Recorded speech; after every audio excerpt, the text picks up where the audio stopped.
On a souvent fait du Vendredi Saint la grande fête des protestants. Et parfois, excusez-moi, un moment de l'année, le moment de l'année où il fallait être vu à l'église.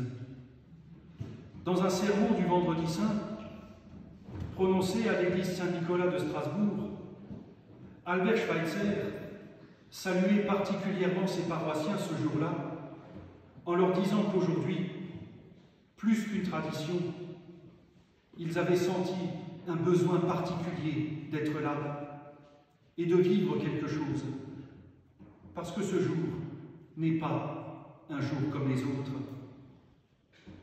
Il avait raison. Or, à force d'avoir fait du Vendredi Saint une tradition où on va à l'église et où on mange des épinards, on a oublié le véritable ovni spirituel, théologique et même politique que constitue le Vendredi Saint. Un vêtement de pourpre, une couronne, des salutations royales. L'Évangile selon Jean nous présente ici un couronnement. On dit que la vérité sort de la bouche des enfants, elle sort parfois aussi de la bouche des adversaires, qui, en dépit d'un ton sarcastique, touchent les enjeux de la situation.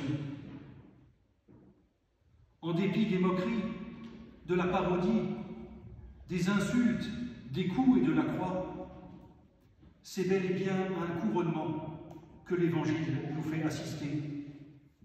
Jésus de Nazareth, roi des Juifs. Mais un couronnement et une royauté qui ne peuvent se révéler qu'à la croix. Un couronnement et une royauté qui remettent en cause les pouvoirs établis. Un couronnement et une royauté qui changent l'ordre des choses, y compris ce que signifie Dieu et ce que signifie croire en Dieu.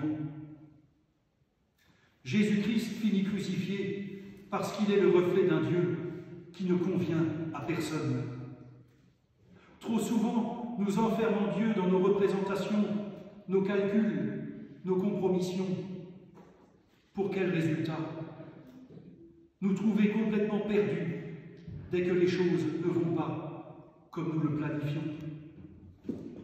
Combien de fois en avons-nous voulu à Dieu de ne pas nous exaucer ou de ne pas nous répondre alors que nous sommes si bons avec lui? Jésus, tu prêches un Dieu qui ne me convient pas, qui ne me correspond pas. Alors je me moque de toi. Je te rejette et te crucifie à la croix de mes ambitions et de ma volonté pour me maintenir dans l'illusion que je suis quelqu'un. Jésus est crucifié aujourd'hui parce qu'il est le reflet d'un Dieu dont personne ne veut. Un Dieu qui dit à tous les dirigeants et tous les dictateurs et tous les Pilates de l'histoire que leur pouvoir ne sera jamais absolu et qu'ils ne pourront jamais éteindre l'aspiration des peuples à la liberté. Un Dieu qui dit à tous les religieux de l'histoire que leurs rites ne servent à rien quand on ne veut que manipuler les gens et contrôler les consciences. Un Dieu qui dit qu'on ne peut pas le tenir à la laisse de ses traditions et de ses projections. Un Dieu qui nous dit à tous que nous ne méritons rien, que ce n'est ni notre force, ni nos œuvres, ni nos performances qui nous définissent et posent notre valeur. Un Dieu qui nous dit que celui que nous regardons avec mépris ou condescendance est autant aimé et aimable que nous. Ce Dieu-là, personne n'en veut, parce qu'il est un Dieu libre et un Dieu de liberté. Un Dieu libre qui va jusqu'au bout de son engagement en acceptant de vivre le mépris, les insultes, la souffrance et la mort. Et un Dieu de liberté. Dans cette passion selon Jean, on trouve cette parole qui est à mon sens la plus importante de la Bible. Lorsque Pilate présente Jésus à la foule, il dit « Voici l'homme ». Il faudrait traduire « Voici l'humain ». Combien de fois nous trouvons-nous devant des personnes, des dirigeants, des stars, des objets dont on dit « Voici Dieu ». Dans, avec et à travers Jésus-Christ, nous sommes face à Dieu, dont on a dit un jour « Voici l'homme ». Voici l'humain en plénitude, l'humain libre, l'humain debout, capable de dénoncer les pouvoirs et les idéologies. Voici l'humain qui, dans son humanité pleine et pleinement assumée, est aujourd'hui couronné. Jésus de Nazareth, roi des Juifs. Couronné d'une royauté qui montre la vacuité du pouvoir de ceux qui se croient grands. Les adversaires de Jésus l'ont compris quand ils demandent à Ponce Pilate de changer le texte sur le titulus au-dessus de la croix. Il ne faut pas écrire « roi des Juifs », mais cet homme a dit « Je suis le roi des Juifs ». Et justement, après la crucifixion de Jésus, Pilate a disparu de l'histoire. Nul ne sait ce qu'il est devenu. Les grands prêtres, Anne et Caïphe également, absorbés par les intrigues politiques de l'époque. Mais aujourd'hui, près de 2000 ans plus tard, on se souvient encore de Jésus de Nazareth, né nulle part, fils de personne, prédicateur marginal et méprisé, mort sous les cris de la foule, qui il y a encore quelques jours criait Hosanna. Ce même Jésus de Nazareth, couronné roi et élevé en croix, est devenu pour beaucoup signe de libération, d'espérance et de renouveau. Jésus a vécu jusqu'au bout ce qu'il prêchait dans les béatitudes. Heureux les doux, ils hériteront la terre à la place des brutes et des violents. Heureux les affligés, ils seront consolés. Heureux celles et ceux qui ont faim et soif de justice, ils seront rassasiés en continuant à agir pour la justice.